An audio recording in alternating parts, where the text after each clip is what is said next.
just, yeah, it follows the. Good evening, welcome to the Town of Hanover Selectboard meeting of November 7, 2022. We're here tonight to have some fun and do good work for the town. Our first order of business is always public comment, and just to refresh everyone's memory, kind of the guidelines for public comment are, we try to ask people to limit their comments to 5 minutes so we can keep the meeting rolling. They should address the chair, and then I have the discretion as to whether we wanted to respond immediately or at a later time or not at all. And so please, if you have public comment, come to the desk, state your name, and we can get started. Anybody here for public comment? David?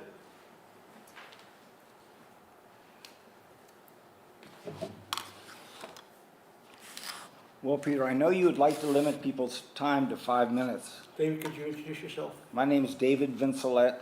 I live at 93 Lebanon Street. I've lived there since 1984. Before that, I lived at Dartmouth College. I know you'd like to limit this to 5 minutes, but unfortunately, you've done a lot of things that take a lot more than 5 minutes to explain. Now, it's been 4.5 months that the new town manager has been here. I've been calling his office. He has never returned a call. I've come to you to these meetings because that's the only way I have to confer with him. And I've tried to lay out that he has been hired by a group of 5 criminals, not including town manager Julia Griffin, who expect him to hide the fact that you poisoned town waters with asphalt waste and coal tar for 20 years. And then that you held people hostage for 25 months, I'm sorry, on our property.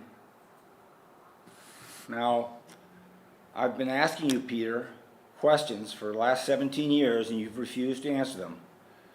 I've asked you to please contact federal and state authorities to initiate an investigation of what this town has done.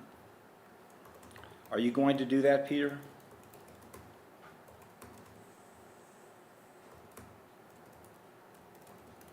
It's a question, Peter. I'm not responding. You're not responding. You treated us, my family, and the people who lived on my property as slaves, Peter, in violation of state and federal law. The people that I had living at my property were living in rental spaces that were approved by your rental housing office, inspected by Ryan Borkowski, and there had been no problems with any of my properties. But you put a fence around those properties and violated everybody's First Amendment, Second Amendment rights. First Amendment rights and their right to travel where they wanted to go. They were held so that they couldn't use water. Our water pump broke, so we had to drink from the brook, which you authorized to be polluted, allowed to be polluted for year after year. All the people down at my property, my family, my children, the people in the homeless shelter that I was taking care of, they were all subject to harassment by the police. They were fenced in. We had no running water. We had no passageway to bring firewood to the property. We had disabled people, senior citizens, homeless people, minorities, all abused by this town. And still, nothing has come out about it from this board, Peter. There's been no apologies. They finally let us out after 25 months when the judge ordered us to be released. But there's been nothing from this town. No apologies, no either for poisoning our water or for holding us hostage. Now, my wife is a Ukrainian Jew. She grew up taking care of her grandfather. Her grandfather was shot, being shot in the killing fields. His hand was blown up by a heavy bullet. She ended up being his right hand as she grew up. She would clean the vegetables, take care of him. Most of his family had been dropped down mine shafts at the beginning of World War II. So she's had to live with torture and abuse in her life. She's known it. So when she came over here, we were trying to get her naturalized. It was difficult for her to have to stay in the concentration camp without running water. So she had to live outside of my property for 25 months. And during the entire time, 1,867 days, no police came to help us. Now, about the same time as the new town manager came, my grandson, Artem, came with his mother from Ukraine, and they're now living on our property. Artem is 3 years old, and he's swimming in the brook that you all polluted, playing on the land with a fence built all around our house, except now at least our driveway is open. But he's in our own concentration camp that you've provided for him. It's just not right. Authorities need to come and clear away what you have done to us. It's state law violation 633-2, restraint of freedom. You're not allowed to hold people hostage, Peter. 18 U.S.C. 241, David, could you wrap up, 242. please? 18 U.S.C. 241 and 18 U.S.C. 2. Could you wrap up, please? Yeah, I'll wrap up. 18 U.S.C. 241 and 242 don't allow the holding of slaves. They were put in place specifically to stop the abuse by town officials of slaves who had been freed by the government, but who were being abused by town officials. Now, the town officials in this town, 13 of them, allowed you to get away with it. Not one of them contacted local authorities to put you on notice that you were in violation of elder abuse laws, of federal laws, and of state laws. And the 5 of you David, still could you sit please here. wrap up? Your 5 minutes are over. There's no 5-minute rule, Peter. David, are you going to wrap up or not? I'm going to wrap up, yeah. Okay, then please do it. I want some answers to questions, Peter. David, that's not wrapping up. Well, David, do we need to go through this drill again? it seems like it. If you won't answer questions, I need to have federal and state authorities come and inspect what you have done. You can't just hold people hostage, Peter. David, please step down. Peter, Can I you get a motion for recess, please? Recess. Second? So second. We are now in recess.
Just to let everybody know, I have a camera on. David, at the request of the board, could you please leave? I could, but he's supposed to answer questions. He's The asking- state constitution says he's supposed to be responsive, but he won't He's asking answer you to leave, questions. and I'm asking Yes, you to he's leave. asking me to leave. Yep, and I'm He asking didn't you to ask me leave. to leave yet. Say again? I'm asking you to leave. You're asking me to please. leave and you have no authority over Yep. me. They have asked for me to ask you to leave, please. They've asked you to ask Please me. leave, or you're No, going I'm to be not under leaving. arrest. Maybe I'm gonna be under arrest, but Okay. maybe that's what it takes. Go ahead and stand up. Put your hands behind your back.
We're good to go.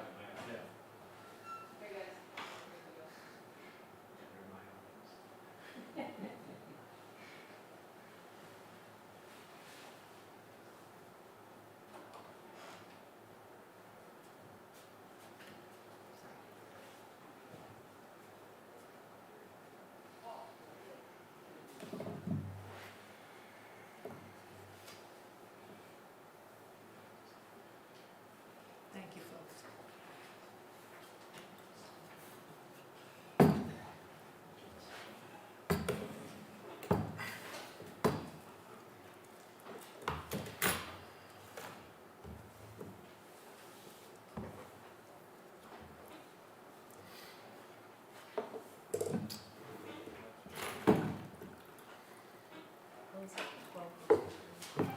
Okay.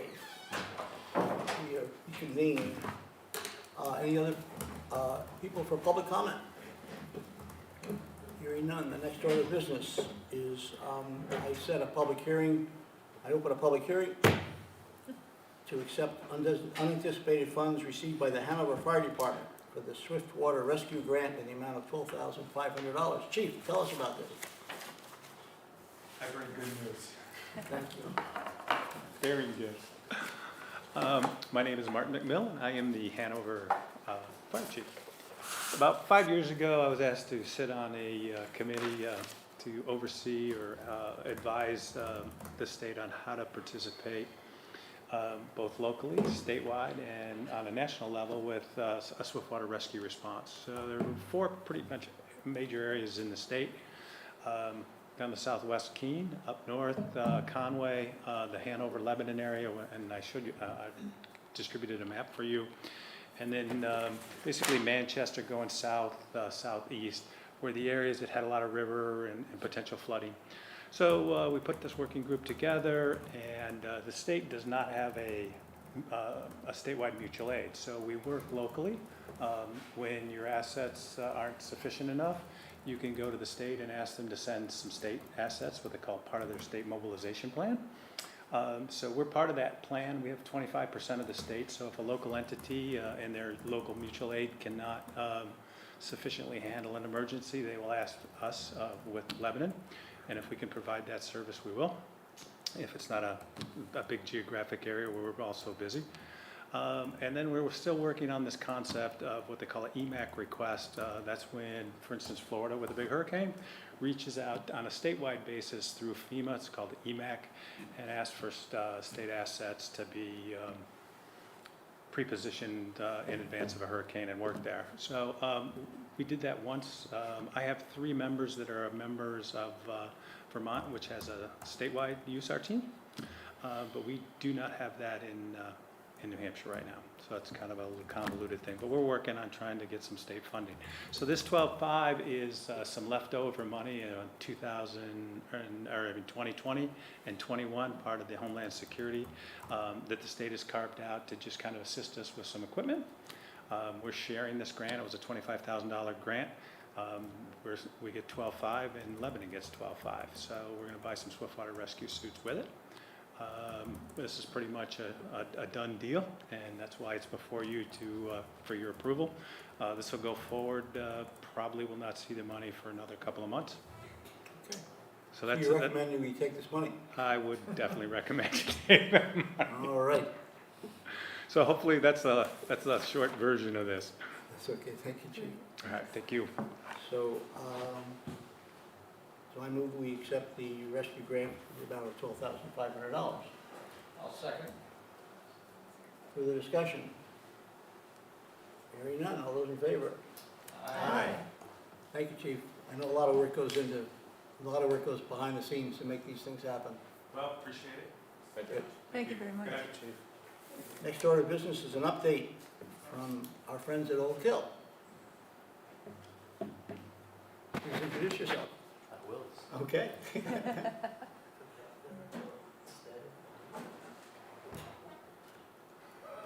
Don't touch. Outside movements, right?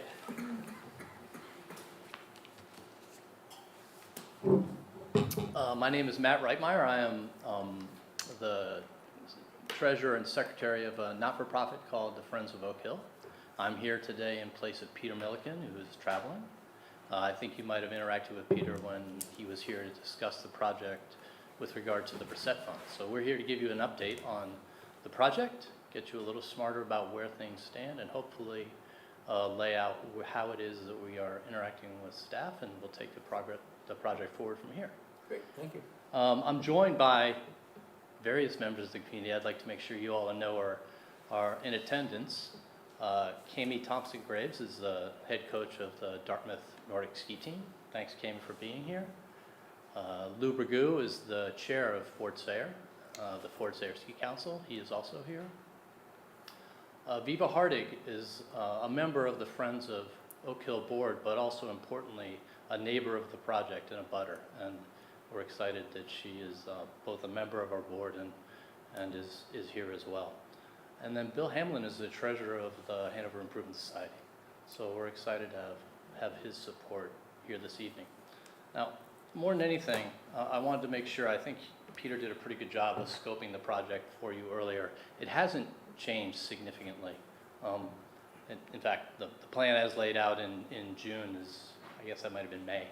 In May is consistent with the plan that we have in place now. So to reset, the goal is to provide an enhanced trail system that includes snowmaking and eventually lighting and a new parking lot down at the base of Oak Hill. So that's the scope of the project that we are envisioning. It's one that will deliver, hopefully, consistent snow for Nordic skiing from right around December 1st until, with fingers crossed, March every year. Right now, the challenges that the skiers in our community face is inconsistent or lack of snow. So the real world problem is in servicing the Fort Sayre Ski Club, the second biggest ski club in the country. We have a hard time ensuring that we can make sure that they have a good ski experience every year, right? 300 of the elementary and middle schoolers in our community are participants in the Nordic Club at Fort Sayre. And while it's great that they can do dryland training, when you're still dryland training in the middle of January, it gets a little old, right? So our goal is to ensure that we can be on snow from the beginning of December until March. With respect to sort of where things stand, so with the benefit of the contribution that you approved in the Brissette Fund, we've been able to complete the design and begin our permitting work.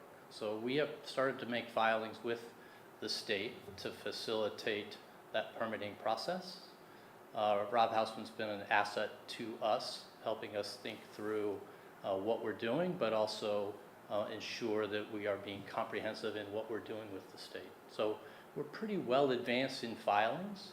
You know better than most, certainly better than me. Filings are one thing, and feedback and actual permits that we can work with are another. That said, I think we feel really good about the progress that we made in that aspect of the project. The second thing that we've been spending a fair amount of time on is completing design. So if you look at the poster board that I've posted here, again, design hasn't changed that much, but in order to file, we've had to get much more specific about what it is that we're going to be doing. And we've done that work with our consultant, courtesy of the dollars that the Brissett Fund have been able to give us. With respect to fundraising, in total it's about a $5 million project. It's half of the funding that will be raised and provided by the college, the other half raised and provided by the community. So we're on the hook for about $2.5 million. We have commitments for plus or minus 2.35. So we're making some real progress against the number, and I feel really confident that sometime in the next 3 months we'll have a big celebration which indicates we've met our goal. The college as well is well on their way towards satisfying the $2.5 million commitment that they've made. So from a fundraising perspective, we're making pretty good progress. Permitting, like I said, is the next domino that we need to knock over, and we're going to continue to work closely with staff and with Rob to, once the state begins to come back with information, to work with them to ensure that we satisfy the requirements that he and the town will have on us.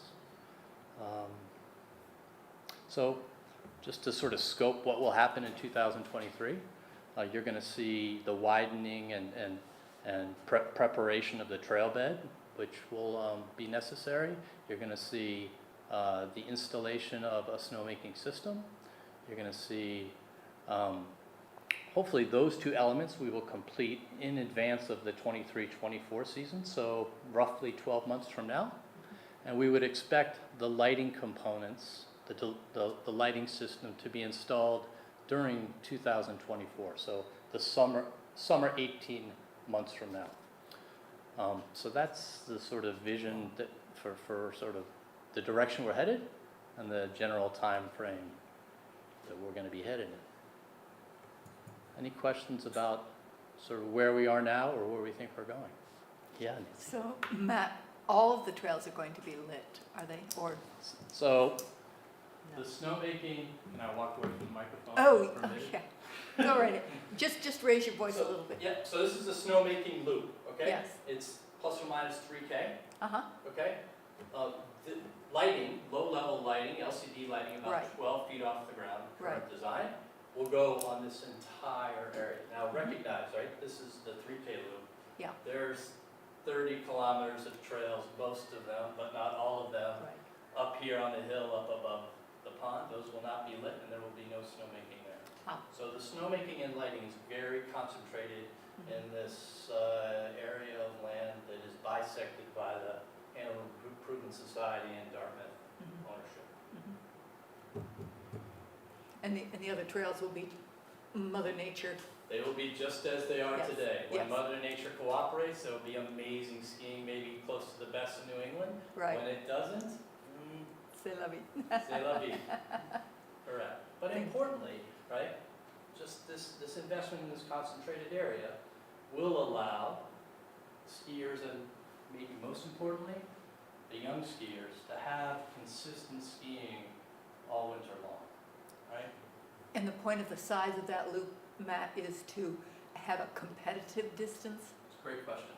So within this loop, you see these areas where you can cut back, right? Right. So generally races, Cammie's better equipped to answer this question than I am, but generally races are, if you have a loop of 1.3K, Mhm. 2.75K, and then 3.3K, you can, through a combination of those loops, generate the traditional distances that ski races are done, okay? Mhm. So many loops of the same course, of course, Right.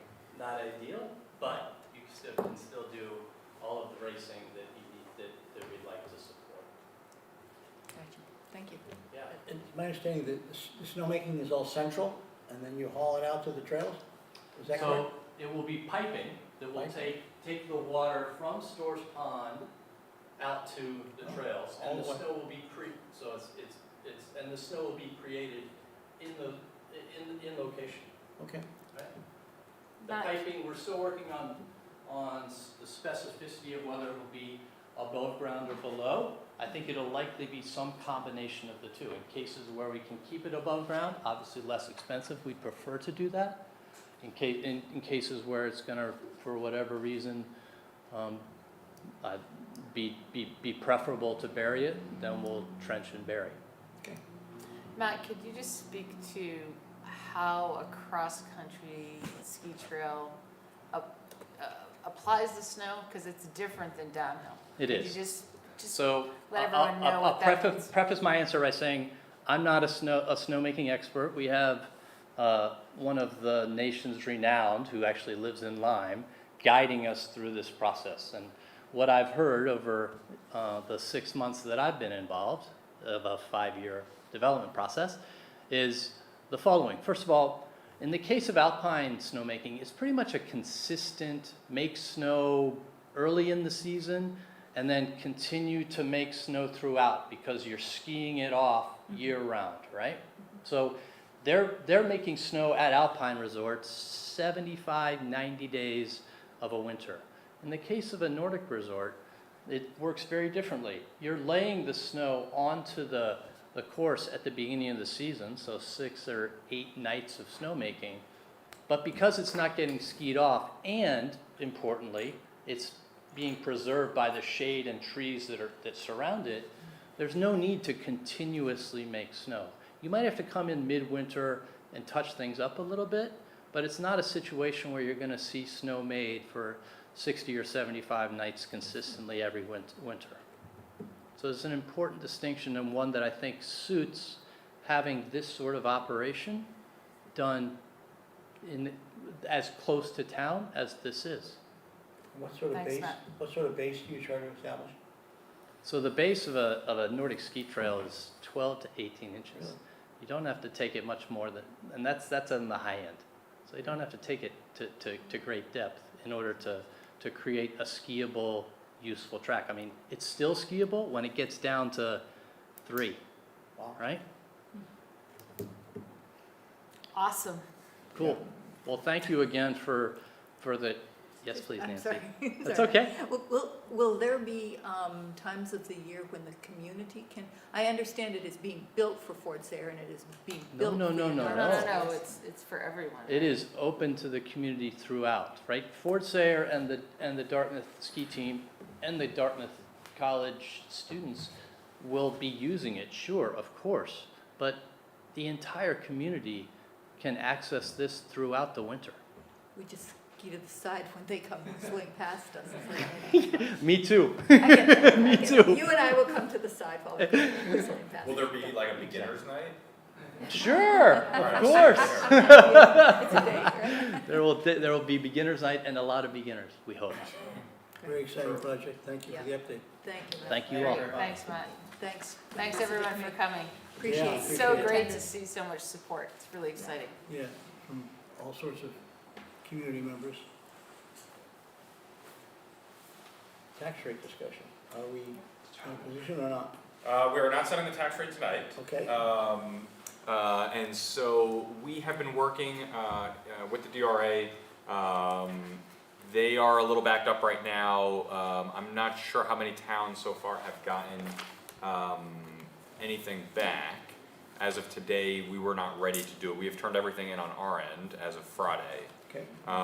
We did go back and look at when the bills went out last year, and it was the beginning of December. So I know we had put in the packet that maybe we would want to have a special meeting in a week. I would suggest that we just do it in 2 weeks. That will also give us time to get some information to all of you ahead of time as well. So this, of course, will be my first going through this process with you all. Yeah, we're a little crunched, obviously, as we've talked about kind of in the finance department. We do have a finance consultant working with us, who's done this many times, and I've spoken with the folks at DRA personally on a number of occasions, myself too. So we're kind of getting all of our ducks in a line so that when we get the rate back and when we're done with our discussion here, we can basically get everything out the door. And we're looking at probably, if we meet on the 21st and decide then, getting everything out that week. And then we would probably set a due date. We were looking at maybe January 6th, so it's a little more than a month, just to give people a little bit extra time. Obviously, we want people to be able to pay before the end of the year. But that is where we're at right now. I don't have a lot of numbers. I could give you a best guess of what we're thinking in sort of vague terms if you want that, or I could save it till the 21st. Never put a number up unless No. you're. I don't have any numbers, yeah. So Alex, so you want us to not put the 19th on our calendar? So we should just, I would suggest, unless you wanna do something differently, that we just plan on doing it on the 21st, on our next meeting. Okay. So in 2 weeks, then we'll be totally ready by then, we should be totally ready by then. I expect that we'll probably hear back from DRA in the next couple days. Great. And then we'll prepare all the information, and get that out to you all. Okay, Just a clarification, if a taxpayer has an automatic payment system, so you're dealing with the calendar year issue, and I meant to look this up and I didn't get the opportunity to do it, but I think last year, because it was automatic, it was done on the 2nd of January versus this tax year concept. And so I think some people got caught off guard on that. So, People who paid after the calendar yeah, year? so therefore you couldn't use it as a deductible Right. in this current year.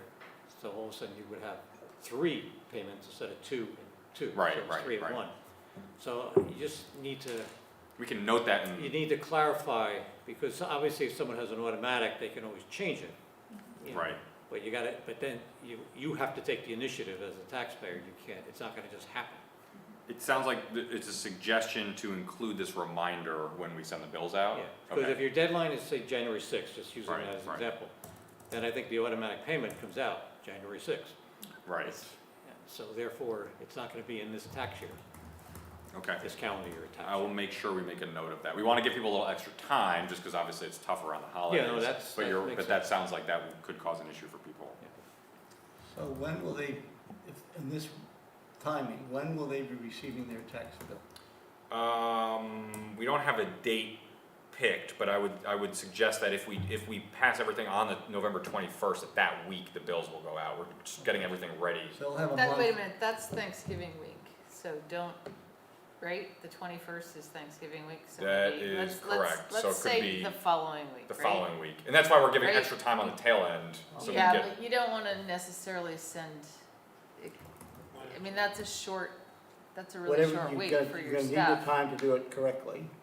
But You're suggesting I'm waiting. just remembering a period where we got the tax bills out a little on the late side. People were, to get payment in December, they got a 2-week notice instead of the 4 weeks they normally, so that as much of December as we can give them, we wanna give them. right, agreed. But it sounds like the suggestion is not to send them out Well, if so that you're- they might land in people's mailbox as they're like heading out to Thanksgiving, but to do it the next week? No, you should get them out as soon as you are able to get them out accurately. Okay, They'll receive them whenever they receive them, but I'm just saying that if we can give them all Don't in rush December, it we're that all week. better off. no, we definitely won't be rushing. I mean, all I'm saying is that if we set the rate on the 21st and staff, your staff is, you have a full complement of staff and you can get all the tax bills out that week, fine. But I don't think any of us want people to be, working Wednesday night to get the tax bills in the mail And before Thanksgiving. I understand, okay, gotcha, yes, At least I that's appreciate. how I feel. Right, and I've never seen us not accept the tax rate as determined by you all in the state. Right, So if you know the information sooner than the thing, we might vote on it that night, but you may have some stuff already moving along. yeah, and that's, even now, we're just trying to make sure we got all the processes ready to go. Good. Yeah, Okay, cool. excellent. So the next item is to accept the recommendations by the Advisory Board of Assessors that we received for 3 or 4 parcels.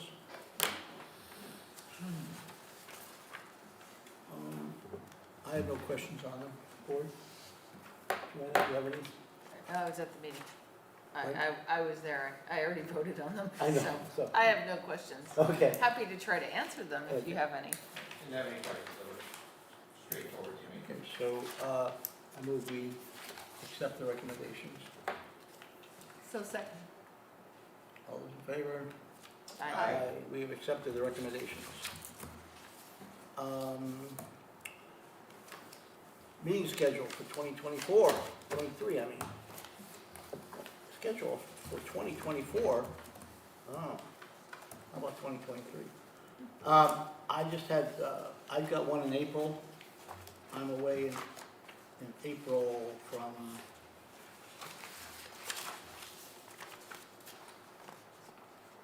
I'm gone from the 12th to the 19th. And I think, I'm not sure whether there's a meeting scheduled during that or not. On the 17th, 17th there is. So we, I don't have to be here for every meeting, but if we wanted to adjust that to the prior week or to the 24th, what's happening in May? Town meeting, 24th. 24th? Let's go to the, if nobody objects, let's move to the 24th. then we're right up against the 1st of May. Right, but the next first meeting is in Oregon's town meeting. May not want to do that.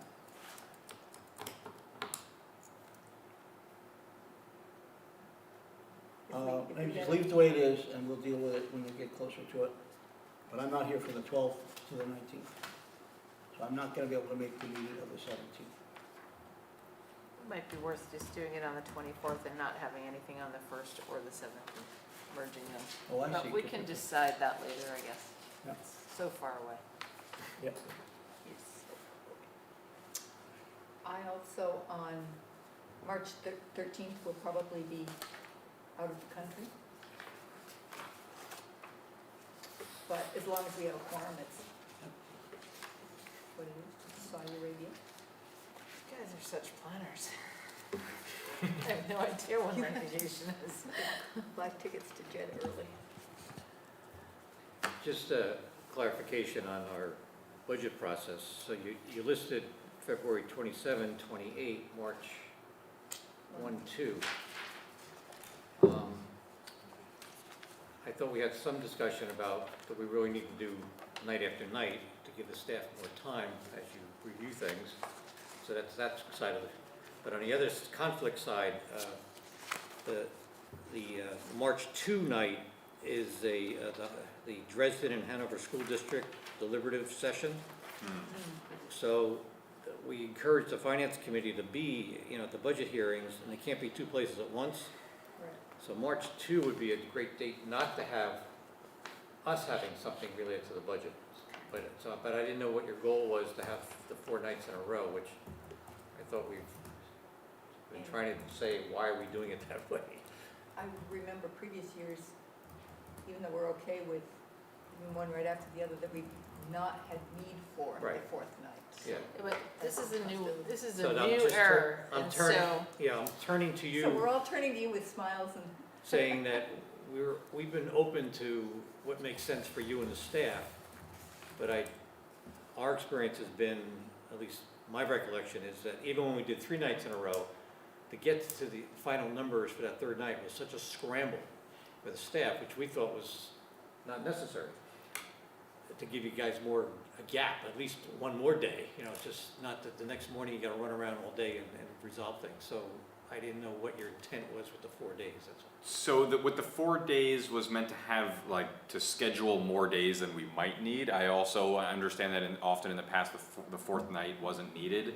One of the changes that we'll be talking a little bit more about soon here is that we're not gonna, that basically the finalization of the budget won't happen the last night of the presentations, but would happen in the next select board meeting. So there's actually, so I'd like a week basically between those discussions and the feedback provided to the staff for us to be able to basically go back and then produce a clean version instead of trying to do it live. So I agree that, we sort of caught that as a potential stumbling block. So that would be on the 13th. The 13th, that's right, and then the 27th is the last date that we could do it Okay. to make the schedule for town meeting. So my suggestion would be to schedule the Monday, Tuesday, Wednesday and cover what we can cover, Right, period. And then if we eliminate the fourth day, so there's no conflict with the school okay. meetings, and then you still have plenty of time. I'm worried because the 13th Nancy's not here. Okay, But we just need 3 of us.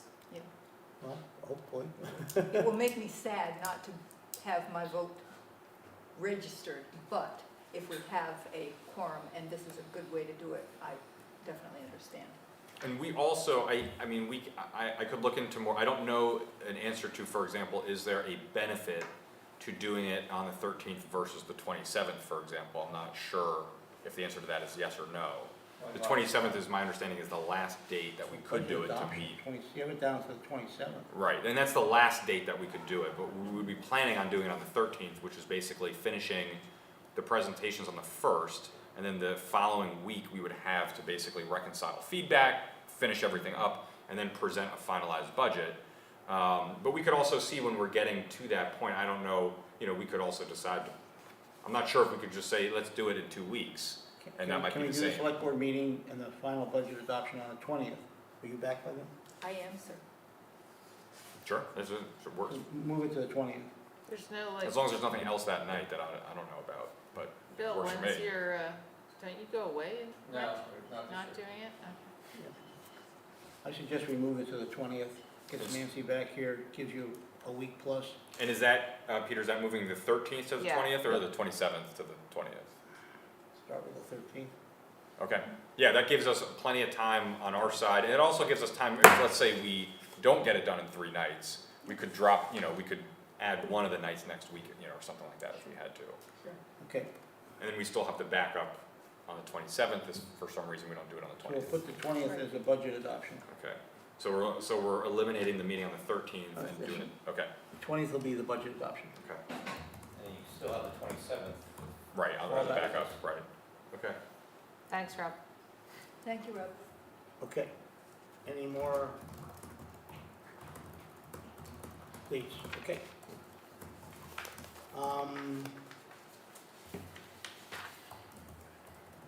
Update on the election day. It says election day discussion.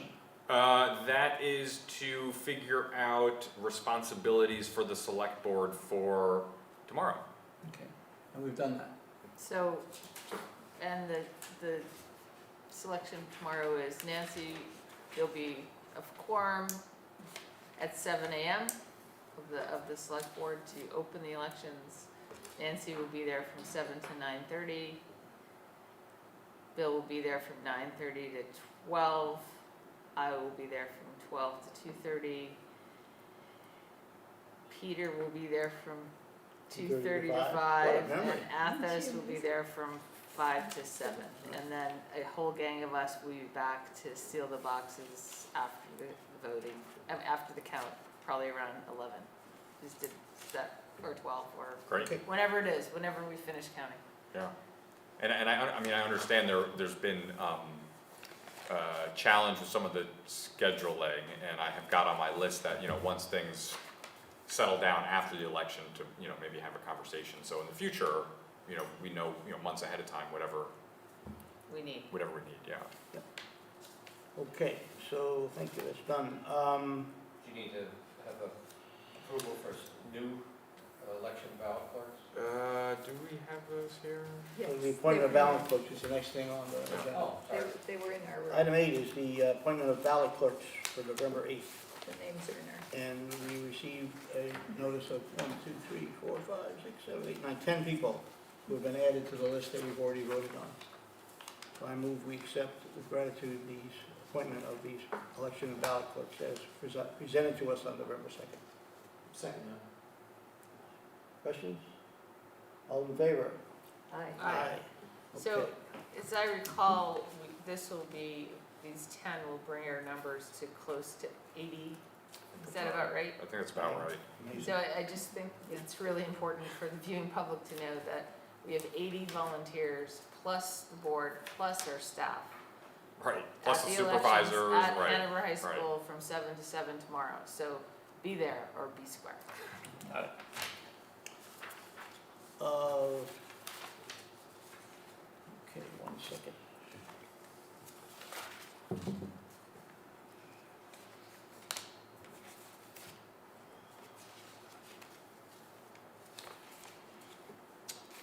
Okay, I'd like to move the appointment of John Trummel to re-up for the Conservation Commission for 3 years. I'll second that. John's been a loyal member of that crew for many years, and I'm glad to see he's re-upping. So it's been moved and seconded. All those in favor? Aye. Thank you, John. Donations to the Hanover Parks and Recreation.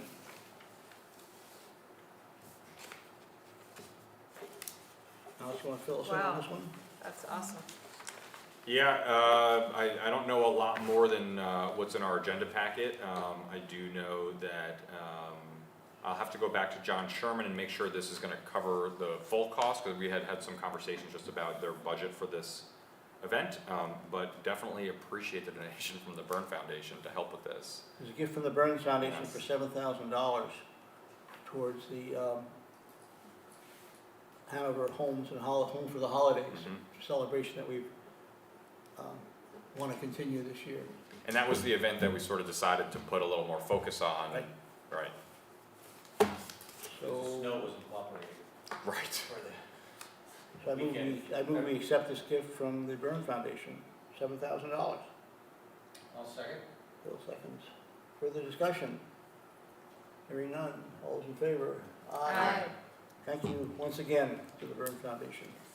Amazing contributors to the town. And it's a really fun event on Elm Street, so it's a good way to bring vibrancy to our downtown. You betcha.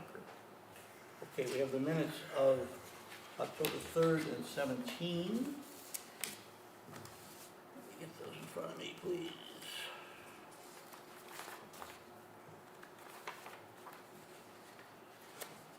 I did have one suggestion for the 3rd. In the paragraph that starts after Mr. Vincelette was given the appropriate time for his public comments, he refused to leave the diocese. I would like to strike the words "to allow other members of the public to speak," because that's not the issue. The issue is we have a 5-minute limit, whether somebody's waiting to speak or not. And then I'd also suggest in the last line, there's something that begins with "two others." I think that also should be struck. And that, I had no comments or suggestions. Anybody else? I move their adoption as amended. I'll second that. All further discussion? Hearing none, all those in favor? Aye. They are adopted.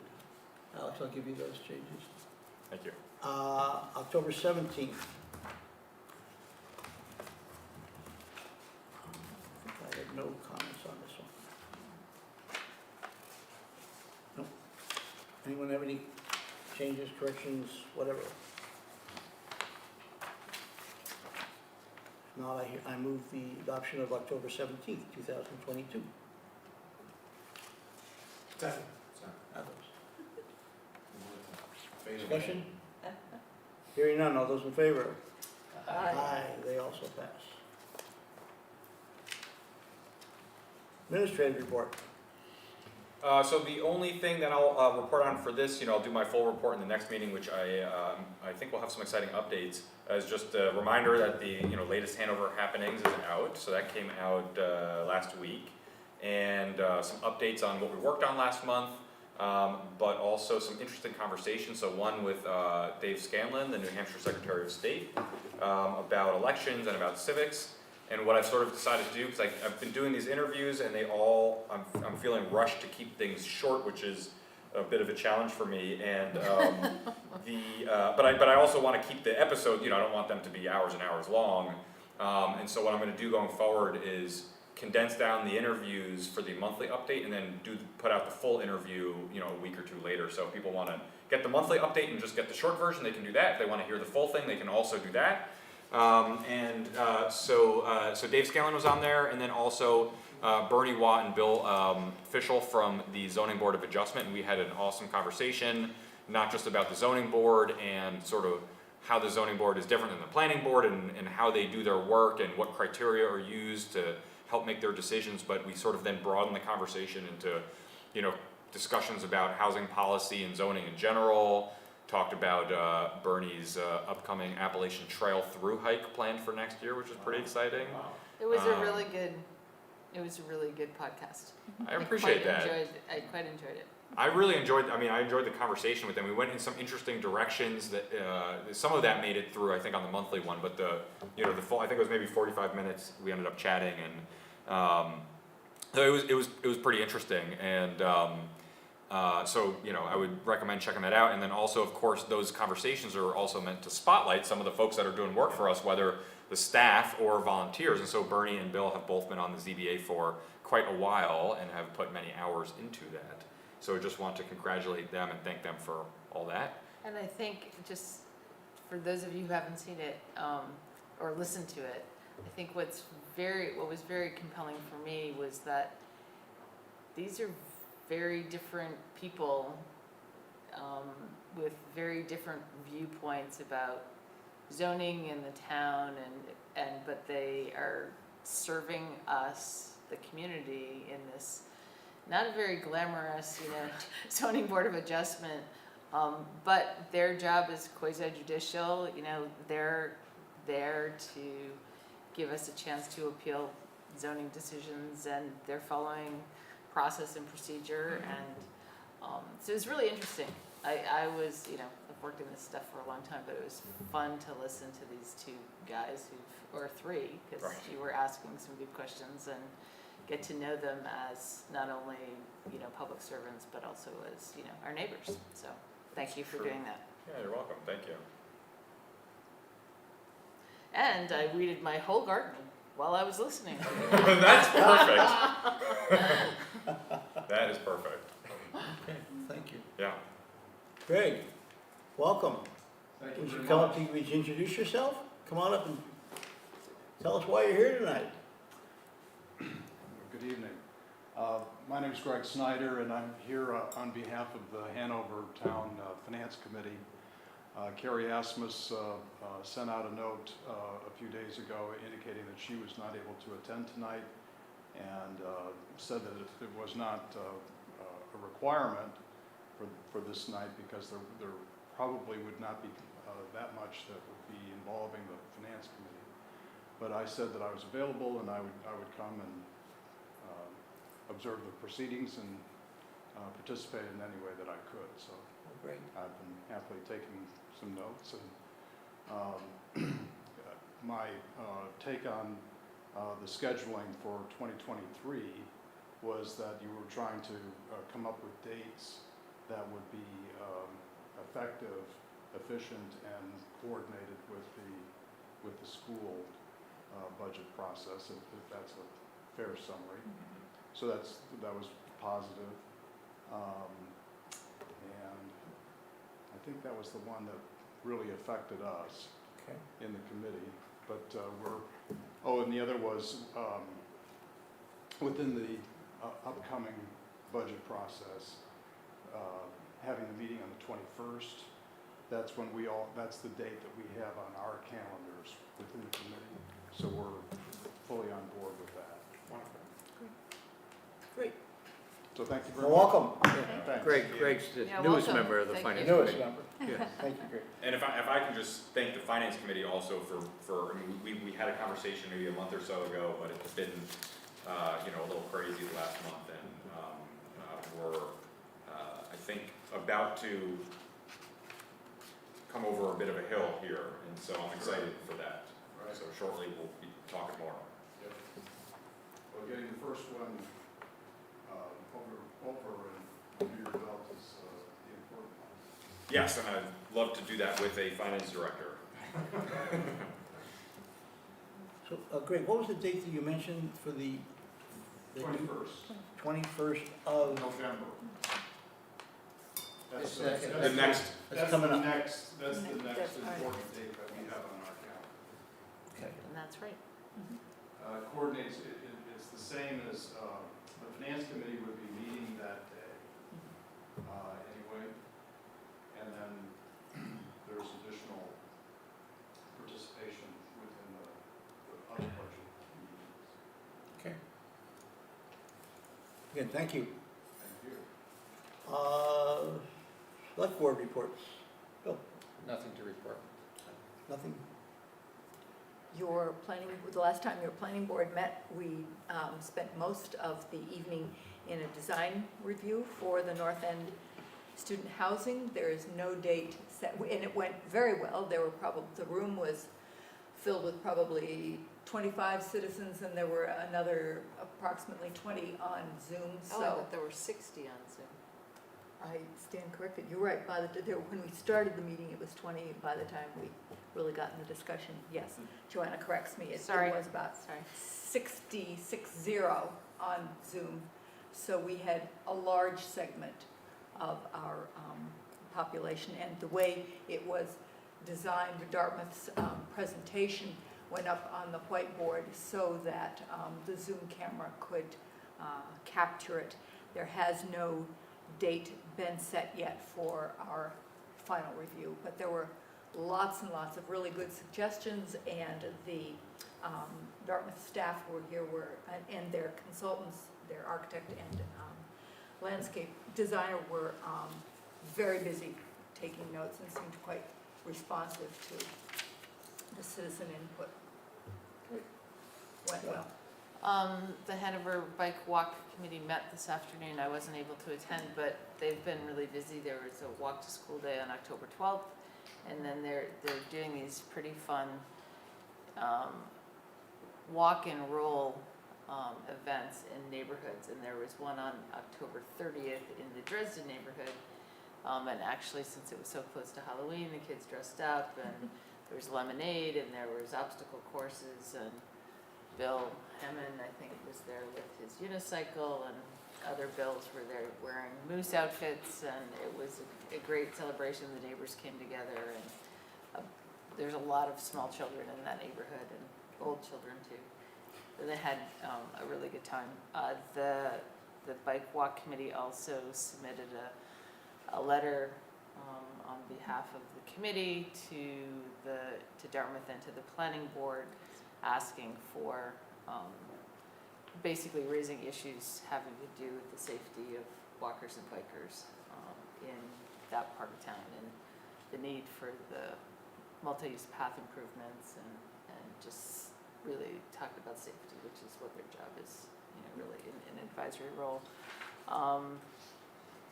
And in talking to Rob Hausman about, we got a grant a number of months ago for the Girlbrook Trail improvements, kind of a multi-use trail, not paved, but kind of like down here at Minkbrook. What is that material called? Not pavement, but Gravel. yeah, hard pack.